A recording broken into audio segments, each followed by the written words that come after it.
What is happening, YouTube? How y'all doing today? It is Monday night. Today's been a busy day, and so I'm just now getting to our video, and I'm actually just now getting to all my eBay stuff. So appreciate you guys hanging out with me. If you haven't been with me before, my name is Joe, just your average Joe. I've been reselling full time on eBay for 8-ish years, but been buying and selling on eBay since 2000. Long time. Um, we got a bunch of comments to go over tonight. I got a bunch of sales that we had over the weekend, and so stick around. We'll see. Let you guys know if I hit goal or not, and see what the numbers were between Friday and right now.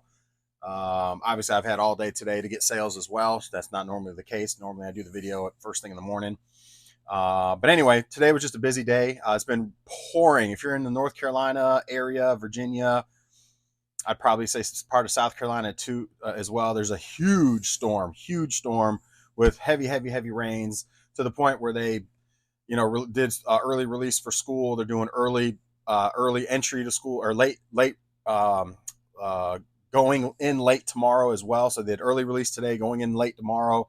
All like after school activities were all canceled and all that because of flooding and things like that in the area, because the rain has just been torrential all day long. It's been just pouring rain. But anyway, so I really didn't want to put all the stuff out for my mail lady, do her dirty like that. So I'm gonna get everything packed up tonight. As long as everything's packed by I think like 1 a.m. or 2 a.m., the label still technically counts for good, because it's Pacific time for eBay is the way it counts. So as long as I get the labels all done by 2 a.m., I'm good, and they can all go out tomorrow, and I won't be considered late. Because I have next day ship, so everything from Friday, Saturday, Sunday technically had to be out today. But as long as I got a label on it by 2 a.m. today, then I'm still good. I won't get dinged on my account. But anyway, so let's go ahead and jump into comments. I don't have a whole lot to go over, except for really just a couple little things. I got a video game return. Saw came back. I'm sure for folks that have watched, you saw that go out probably a week ago, maybe 10 days ago. The guy messaged me, said it couldn't install on his system past 68%, so he did a return on it. And I'm like, you kidding me? So I literally just tested it, and it loaded right up, worked just fine. I sent him a picture of it, and I was like, hey, boss, just letting you know it works, no problem. Appreciate the bogus return, basically. And he sent me a message back, said, well, I have had another issue with another game, some con guy, I forget what he said, but some other game, he said he's had issues, but those are the only two games he's ever had issues with, and everything else loads on his system. I'm like, well, whatever. At the end of the day, it works. So tomorrow I'm heading to Georgia. I won't actually probably do another video until maybe Friday. Late Friday, because I'm about to put the store on vacation mode again. As I'm heading not to Florida, I'm heading to Georgia. Sorry, I'm heading to Georgia until Thursday, maybe Friday at the latest.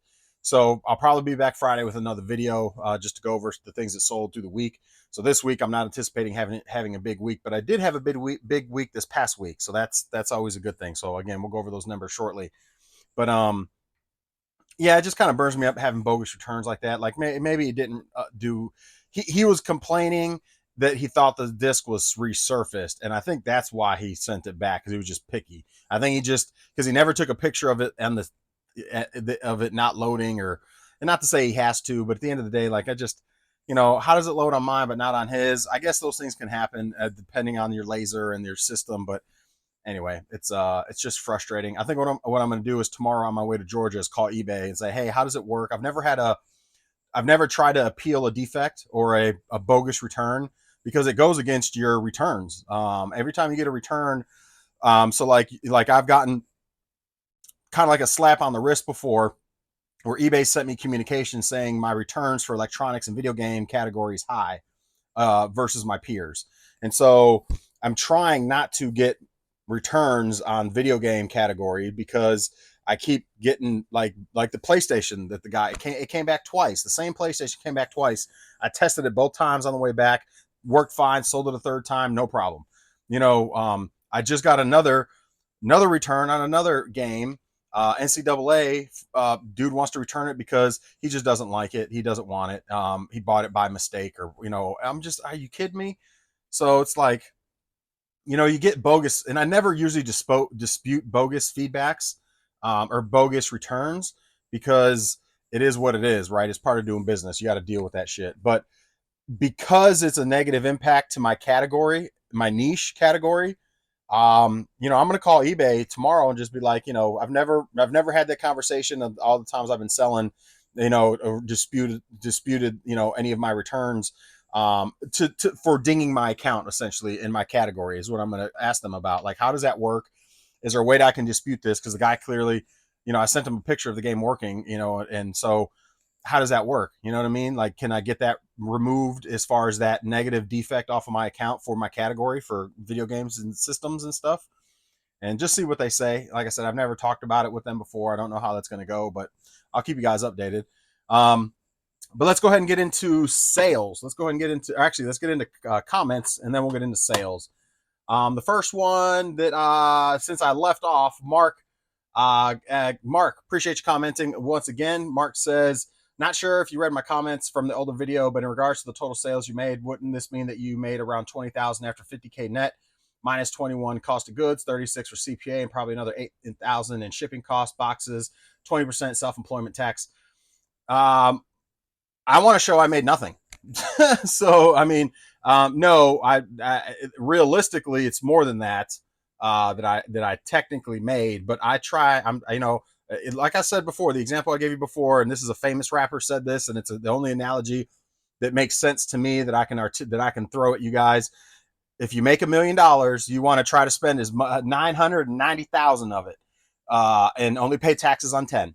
You know what I mean? And so that's, if you want to, so theoretically, I've made even less than that, Mark. Yeah, but to get into specifics, I'm not going to get into my specific numbers, but my CPA is by my other company. All my cost of goods was actually, when I went through it was actually about 9 or 10. Self-employment tax is way less than that, because I'm only going to basically pay taxes on not a lot at the end of the day, if any, because my CPA is pretty good. And also I got my other business.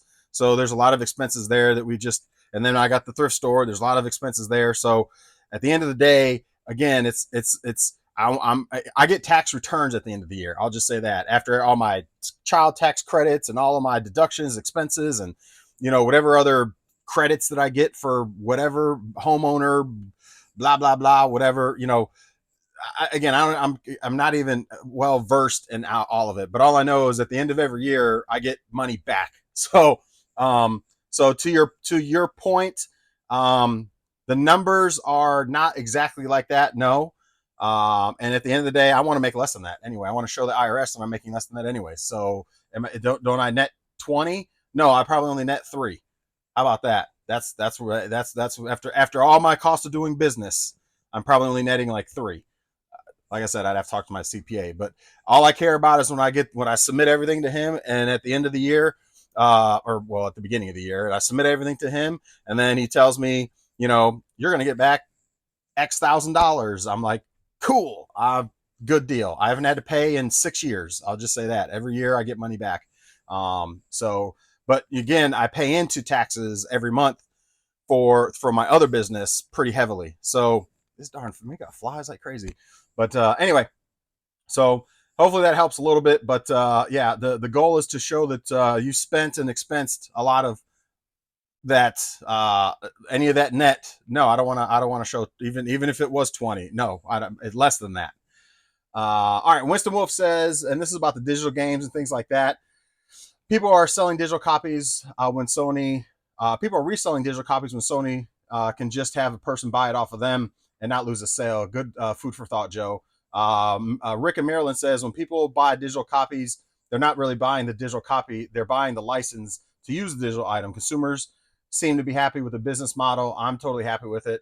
If I want to play a game I purchase on Steam or from Blizzard, or I can just download it and reinstall it. I don't have to search for the install disc, probably thrown away years ago. I mean, to each his own, Rick. I don't like the model, and I'm sure at some point down the road, once it goes all digital, and I kind of talked about that in my reply comments. But just for those, just kind of touch on in here.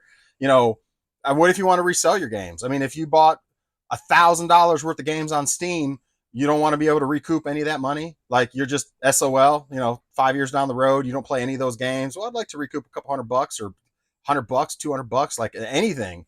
You can't. It's all on your digital account. You can't transfer it, nothing. Because you're right, you are buying the license to play it. It's not technically yours, and that's why, as of right now, digital copies, there's no way to transfer. Once the industry goes all digital, there will be more conversations on how on being able to resell your digital content for games.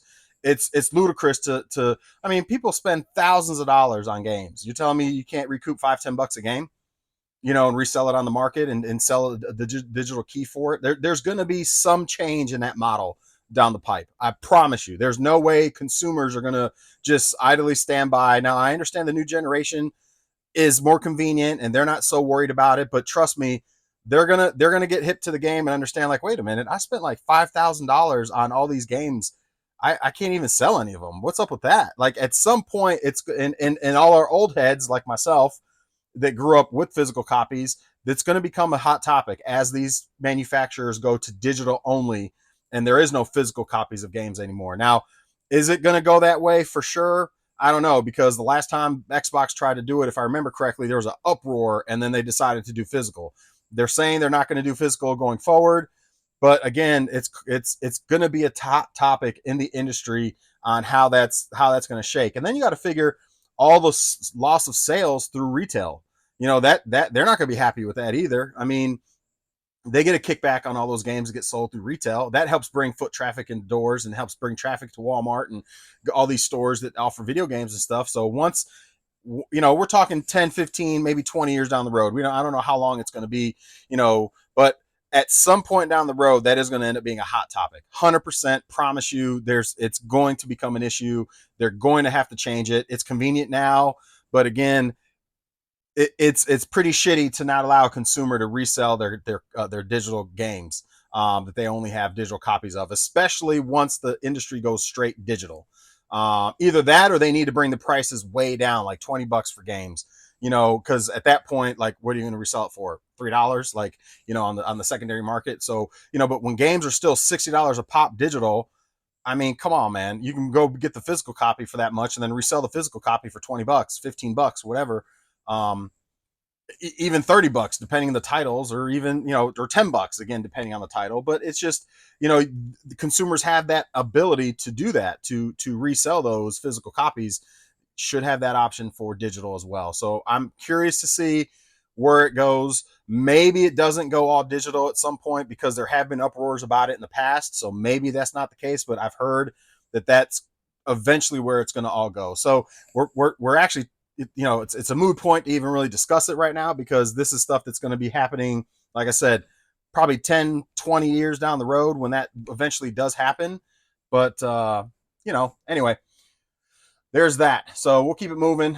Next one up is also Rick says, I don't think your plan, this is about the whole plan about me having the customer return the item into the post office with the case number. So Rick kind of has battled me a little bit on this one. He says he doesn't think, I don't think my plan's going to work. With the damaged items will fly. Buyers don't want to take the damaged item to their local post office. The buyer's local post office won't know what to do the item, even if the buyer provides the case number. I doubt their local post office can even do anything with it. You are the one filing the claim, not the buyer. Correct, but yes, you're right. Even if you have no returns as your policy, the buyer receives a damaged item. eBay's money back guarantee guarantees that the buyer will get a refund with or without your approval. Correct. And that doesn't, you're again, and that's just, I said, is in your reply, in my reply to you through YouTube, you're not wrong. However, most buyers are pretty good. Most are pretty good. You get a damaged item, you communicate with them. Hey, the post office typically doesn't want to, they want it in the original packaging that it came in. So the receiver is the one that's going to have to take it to the post office. And it may or may not work. Like me and you went back and forth. At the end of the day, I'm going to do it. It doesn't really matter, we're going to trial it. Like I said, it may or may not work. If I have to take it the extra step, call the postmaster and be like, hey, what do we need to do? Because I know your case team is going to want this. So what do we do? If he denies it and says, can't do nothing with it until they send you the letter, well, then Maybe at that point, I'll ask my buyer to hold on to it. I'll issue a refund. Not chances are at that point they're not going to take it to the post office, and then then I gotta decide what I need to do at that point. If it ever happens. Luckily, this doesn't happen often with returns or for damaged items. It doesn't happen very often, but it does happen occasionally. So, um, you know, if you have a better option, then you tell me. Chime in and let me know what you would do. Rebuttaling on all of my ideas is great, but what would you do? Okay, if you have an item delivered damaged, are you just going to have them ship it back to you, eat the shipping back, then file the claim, send it to the post office? Then they're going to say it was shipped back to you and it's in original packaging. Because how do you know the buyer's not going to return it in their own packaging? And then it's like, it gets hairy at that point. And what do you do? What are you supposed to do? So luckily, it's not something we deal with often, which is good. But in those events, it happens. This is what I'm going to try. It may or may not work. That's why it's a trial. We'll see where it goes at the end of the day. But again, if you have a better idea, I'm all ears. But from my experience, the post office is going to want it. So whether I give it to them, which at that point it's not going to be in its original packaging most likely, or I get the buyer to do it. You said something about holding them hostage, and I can't do that. With the refund. Well, I can certainly ask them. It's communication. I can certainly ask. Most buyers are good with it. Hey, buyer, do you mind sending it back or taking it up to the post office? I've already communicated with the postmaster. They said they'll take it back. All we need to do is put the case number on it, and then I can go ahead and issue your refund. At that point, it's between me and the buyer. eBay is not even a part of the equation unless it escalates to eBay and the buyer is an asshole, and that may happen. Again, this is a trial. Chances are, and in most cases, customers are good. And if you tell them, hey, well, I need you to do this step before I can issue your refund. I've had buyers proactively ask me, do I want to take an item to the post office? So in the past, I said, no, I'll just refund you, man. It's whatever. I'm not worried about it. It's not worth it doing a return on a damaged item unless it's something I can resell that still has some value, has parts or pieces that I can, get off of it where I can resell it. Obviously in a case with a $17 game, I mean, it's cracked in half. There's, here's a refund. But again, next time this happens, all I can do is try this, see what happens, and maybe I'll blow you away and it works, and then you can eat your words, or maybe it doesn't go the way I thought it was going to go, and that's why I didn't say it's a trial. We'll see where it goes. It may or may not work. But you're steadfast on saying it ain't going to work. It ain't going to work. How do you know? Have you ever tried it? To me, it makes sense. The buyer has it. I know the case team's going to want it in the original packaging. So how do you get it to them? You get it to the post office. Let the post office hold on to it. I've had the post office hold on to a bow system of mine for months before they eventually did their inspection and sent it back to me. So I know that it can happen. And you're not wrong. A lot of the post offices don't know what the hell to do with it. They eventually have to call the case team and basically tell them what the packaging is like. And then that's how the case team then decides whether they're going to pay out or not on it. I've been through that rodeo of several times. So it's not unheard of for that to happen. I'm just trying to be proactive and CYOA, cover my own ass. You know what I mean? Like, I don't want to be out the money if I don't have to be. So if it's a matter of asking the customer to take an extra step before I can issue a refund, again, most customers are pretty good about doing those kinds of things and helping you out. Will I come across a douchebag that doesn't want to and is going to dispute it and be like, no, fuck that. I'm going to eBay. You need to give me my refund. I shouldn't have to go to the post office. Yeah, I could very likely get a customer like that. But again, it's a trial. We'll see where it goes. So hopefully the next one isn't for 6 months from now. And whether you're watching or not, I'll make sure I come back to and tag you and be like, hey, here we are, Rick from Maryland. It worked. Or, hey, this is the constraints I ran into. It didn't work quite right. But, this is what I'm going to tweak to do next time, based on whatever and however, we end up, however it works or shakes. Again, the postmasters may say absolutely not until you have the letter. Well, then that's a constraint. The postmasters may say, yeah, as long as they have the case number on it, we'll hold on to it till the case team says they want it or they need it. And then we'll go ahead and contact them and let them know what condition it's in now. And then we'll send it, because I know they'll send it back to either me or the customer. once they're done doing the inspection. So anyway, there's that. We'll keep on moving. Great, thanks a lot. Says great video. I'm starting to prep for this year's taxes. I was shocked at how many miles I've driven. Have driven as a very small seller. Mileage is tracking to be 40% of my gross profit. The write-offs are nice, but it's real wear and tear on the car too. Well, the good thing is, great, thanks a lot. You can write that off too. Any maintenance, new tires, brakes, anything going on because your car is used for your business.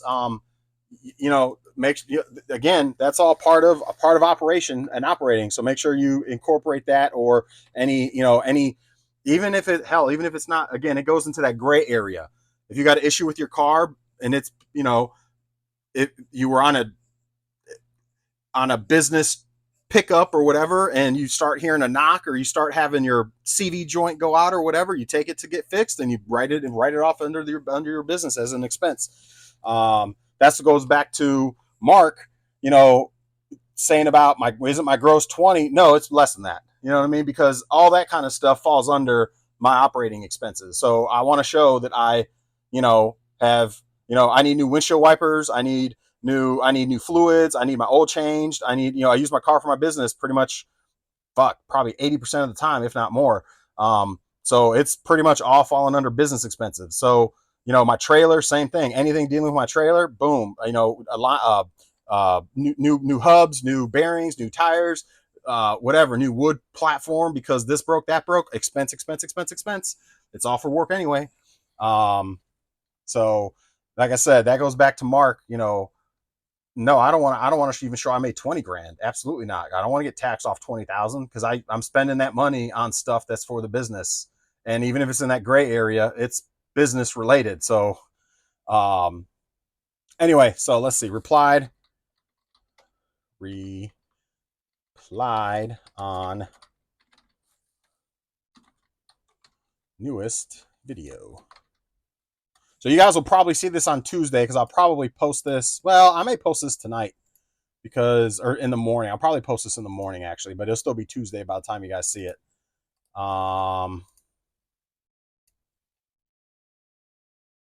Let's see.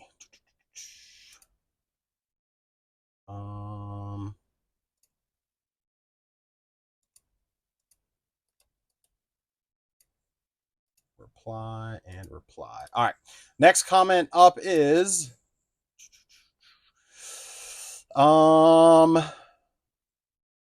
fastest Teddy alive. Prices on collectibles low right now and sales scarce. Yeah, I mean, I guess it depends where you're at and things like that, but I don't do a ton of collectibles, but hopefully it picks up for you. Fastest Teddy alive. Appreciate you hanging out. Appreciate you watching. D Man Roy says, oh my God, stumbled on your video today and I have the same shirt. One of my coworkers at the FT job actually got it for me as a parting gift. She knows I resell on the side. Oh, the buy sell repeat, buy sell list repeat when I was moving on in the other department. Yeah, man. Hey, that's a good shirt, man. That my mom got me that one for my birthday, I believe it was. So yeah, absolutely, that's a good shirt. Appreciate you hanging out as well. Appreciate you watching. DY Manro, is that how you say it? I don't know. DY Man. We'll just do DY Man. DY Man. Appreciate you hanging out. Hopefully you subscribed and hopefully you like the content. G Toy Keeper says the customer could easily lie and say they took the broken item to the post office and you send them a refund. Well, they could lie for sure. I mean, that's part of this is a trial. Again, most customers are pretty good about that stuff. I could, again, well, I'm not going to go there, but again, yeah, they could. You're not wrong. So, in my opinion, is to tell the customer to file a claim and take the broken item with the case number to the post office. If the postal service tries any funny business, the buyer should reach out to eBay for a refund. Well, God, this fly is killing me. The problem is, here's the problem. The minute you tell the customer, sorry for you have to file a claim on a broken item, you're leaving yourself open to getting negative feedback. I'll just say that. And like Rick from Maryland said eBay is going to force you to do the refund anyway, whether it's under buyer protection or whether they get the refund through eBay direct, and then you get a ding on your account. But I would say at minimum, you're leaving yourself open for negative feedback, regardless on how the refund shakes out. But again, eBay can step in and make you do the refund. And even if they don't or can't, I know if you have returns off, depending on what option they pick for the return, eBay will step in and do buyer protection, whether they take it from you or not. But again, at the end of the day, if you make the buyer do the claim, it's kind of like you get something from Walmart, right? And it's broken, and you tell Walmart it's broken. Walmart tells you, well, sorry, you need to file a claim at the post office. Come on, man. Come on, man. You know that ain't happening. Who eats it? Walmart. And Walmart deals with the post office on the back end. I used to work with the AT&T. Same thing. Customer says the phone got delivered damaged. We're not going to be like, oh, sorry for you. You got to file a claim at the post office now. There's nothing we can do. Nah, man. That's not how that works. So, to each his own. You do your business the way you do your business, but I can tell you that that's not the way I'm going to do my business or run my business. I'm going to offer a return. I'm going to try this new process. That's a Joe process. It's not anybody else's. This is going to be a Joe process. Thinking outside the box is the only thing I'm going to trial and see where it goes. But at the end of the day, I'm going to offer a refund and keep it moving, because it's not worth getting negative feedback and dinging my account for $20 and again, very rarely. And then, I just, it's not worth it, man. I mean, if it's a huge item, then maybe I'll reconsider. I still, obviously I'll take care of the customer, but I'm not. I know at that point I'll have them maybe return it, or we'll cross that road. Luckily, I haven't had many over the last 8-9 years. I haven't had any major items broken in transit, and if they have been, luckily I was able to get the post office to take care of them. But I will file the claim. I'll take the initiative as the seller. I'll take care of the customer, not make the customer be involved. And then if I have to eat it, I have to eat it. Back in the day when I've filed some, like some of those bigger items, like I mentioned, that bow system, they did want to inspect it on that one. There's a whole story behind that thing. I'm not going to get into that now. But I've had other things. I remember a JBL subwoofer, they got messed up in transit, and that thing they didn't want an inspection. They just paid it out. I guess I had good enough pictures or enough pictures of it or whatever, and they were able to do it. Now, this was years ago, so I don't know now whether just any situation they're wanting to inspect it. I don't know that. I don't know if it's every situation on damage they want an inspection or not. I'm just assuming they are at this point. But I do know in the past that they would issue refunds without doing the inspection for damaged items. But again, it happens so far and few between. And in some cases, it's just easier to just eat it and keep it moving for $17, whatever. Just keep it moving. But again, that's what I'm going to do. And then he also says issuing refunds regardless of whatever happens is ludicrous. Well, again, that's my business and how I run my business. You run your business the way you want to run your business. If you don't issue refunds, that's fine. That's no problem. That's do you, boo, do you. I'm gonna do me, and I'm gonna take care of my customer. And that's just that. If I have to eat it, I'll eat it. But at the end of the day, I'm gonna take care of my customers. That's the most important thing. Big Bo from B-Town. Thanks for the video, Joe. Have you ever tried flipping sports jerseys? I got jerseys right now. I've got a bunch of jerseys. Here's a Messi jersey. Here's one right here. It's actually an expensive one. I just haven't sold it yet. Messi. I've got quite a few. I got a Jordan jersey. I got a couple hockey jerseys. I get jerseys. That's one of the things I actually have my eye out for. I don't think I've ever really mentioned that I do jerseys, but that is something when I'm at yard sales and stuff, I do look for jerseys. Usually they're overpriced. And the other problem is with jerseys is this. A lot of times they're fake. So you have to be really careful with jerseys. I kind of know how to spot the fakes and what to look for. But the problem is if you resell them on eBay and they're actually fake, then of course you can get, ding on your account for that kind of stuff. So I do dabble in jerseys. I do sell jerseys. I do look for jerseys and source jerseys, but I am picky when it comes to jerseys. I have to pretty much know they're legit. Same thing with Jordans. Jordan shoes are kind of the same thing. Lots of fakes out there. So you have to be kind of picky and choosy and really know that they're legit. Not to say I haven't taken a shot on some that I was kind of iffy on, and they've sold, and they go through the eBay authentication and they've passed, and so I've been grateful. Luckily, I haven't had any kickback. Jerseys don't go through the authentication, so you can get away with jerseys more than you can shoes. That's for sure. But yeah, absolutely, I do jerseys as well. Um, just not that's not one of my. It is one of my go-tos when I'm at yard sales, but again, I'm just very picky with them, so I don't have a ton of them. Last comment is Golden Griffin. Trying to understand others' perspective is one thing, but understanding doesn't help much when they want to force you to live according to those perspectives, regardless of your own thoughts.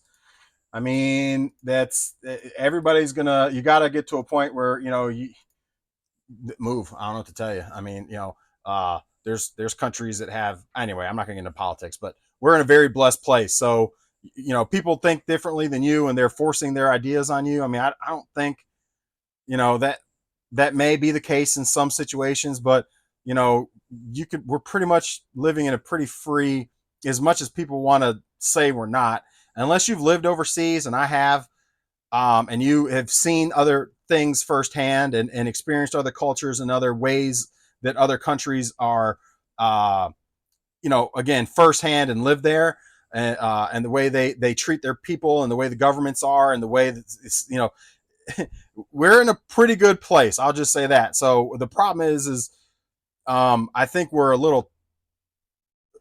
I know I'm not going to get into politics, so I'll just leave it at that. Golden Griffin, thank you for hanging out and subscribe, and hopefully you subscribe and enjoy the content. But I'm not getting into politics. I'll just leave it at we're in a pretty blessed place at the end of the day.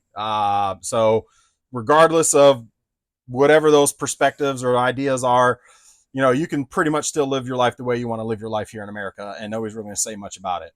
There's a lot of countries where you cannot. You've got to live according to the law of the land, which is there's no gray, there's no free, it's this like. So anyway, I'll just leave it at that. But anyway, that's all I got for you guys as far as comments. Appreciate y'all once again commenting. Make sure you've subscribed, drop comments, let me know. If you got questions about anything, if anything I can do to help you guys out with your journey through reselling, that's what I'm here for, not politics. So we're going to leave it at that. I'll certainly glad to help you all out to the best of my ability. Now let's go on to sales. So again, this is sales from Friday through right now, which let's see what we got. We have a total of 15 sales for $700.88. So not too bad. I believe when I looked at my deposit for tomorrow, it's right at like $14.81 for the week. So I hit goal, and that's going to be not before I ship all this stuff out. So actually, it was at $14.81, and then I sold the PlayStation, so that was $120. So $14.81, $15.81, give or take. Fees. We'll just say $15.81 because I sold the PlayStation literally within the past hour or so. A PlayStation 2 sold. So after packing and shipping, I'll probably be right around 15-ish, right at 15-ish, give or take. So we did hit goal, are going to hit goal for the week, which is great. Again, this week coming up is probably not going to hit goal because I'm going to be on vacation mode. So unfortunately, that's just the way it crumbles sometimes, but I like it, man. We had a good week, and that's good. So finally breaking through and hitting goal. It's been a little while since we hit goal. I think last week we were at like 12 something. This week we're going to be around 15. I can't complain. It's steady. It's not popping as much as I would like, but it's steady, and I'm hitting goal. So I can't complain. So let's go ahead and start with sales. First thing that sold was, let's see, Sims 4. Sims 4 on PS4 sold for $9 plus shipping. $9 plus shipping. Indiana Jones on PS3 sold for $9 plus shipping. Excuse me. Next thing that sold, Modern Warfare. I already pulled the orders to make it a little quicker for y'all. Modern Warfare on PS4 sold for $11 free shipping. I sold this. I'm not going to pull it out. Let's put that over here. I'm not going to pull it out, but sold a HJC helmet. Actually, there's a picture of it right there. One of those motorcycle, like, dirt motorcycle helmets. Sold this brand new. I had 2 of them, and I had the boots. I think I picked them all up for like $75. Sold the boots for like 2 something long time ago when I got it. Sold the other helmet for like 150 long time ago.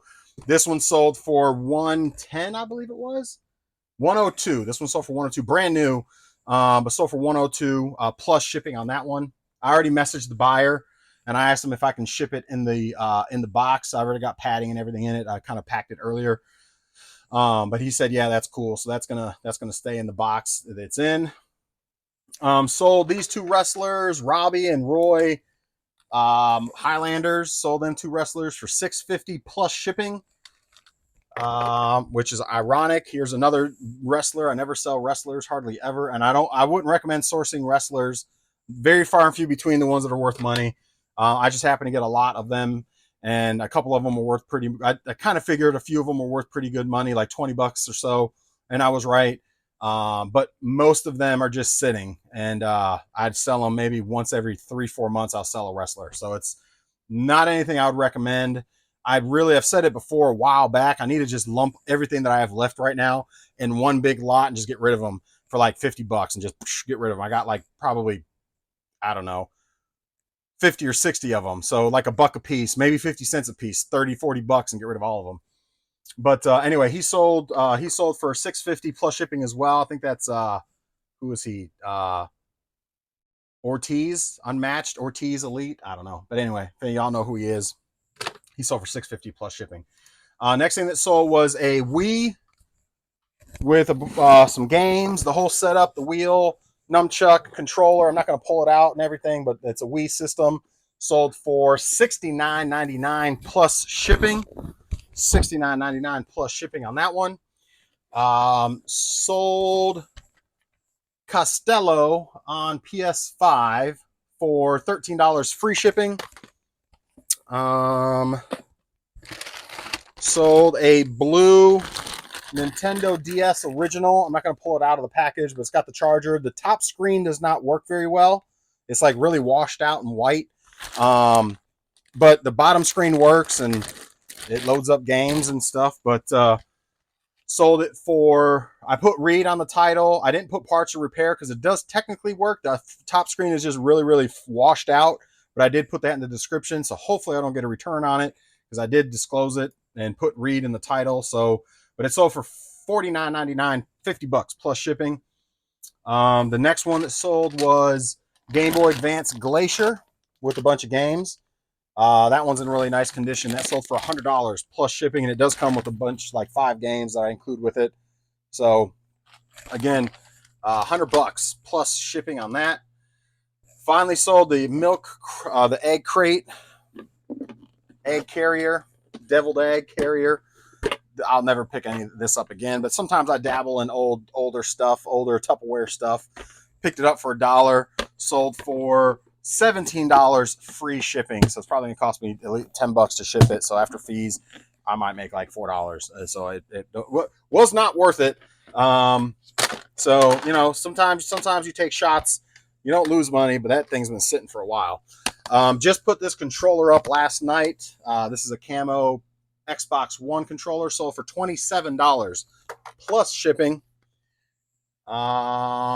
Saints Row PS4. It's a dual feature Saints Row with a Get Out of Hell and Saints Row 4 Rejected. Anyway, it's like a 2-in-1, I believe. But that sold for $14 free shipping on that one. Woody Woodpecker sold for $7 plus shipping on that one. $7 plus shipping. Woody Woodpecker. Been holding on to that thing forever. And then the last thing that sold was that PlayStation that I mentioned. Oh, so PS2 Fat. I'm not going to pull it out either, but it's got 2 controllers, several games, memory card. It's a PS2 Fat. And that sold for $120. Just sold before I jumped on here. $120 plus shipping. So not too bad. Again, what was it? 15 sales for $700. I mean, that's between Friday late afternoon or mid afternoon till right now, which is Monday late night. Technically, right at about 3 days or so. Friday, Saturday, Sunday, Monday. Yeah, about 3 days or so. 200 bucks a day is my goal. We hit 700, which is just over 200 bucks a day.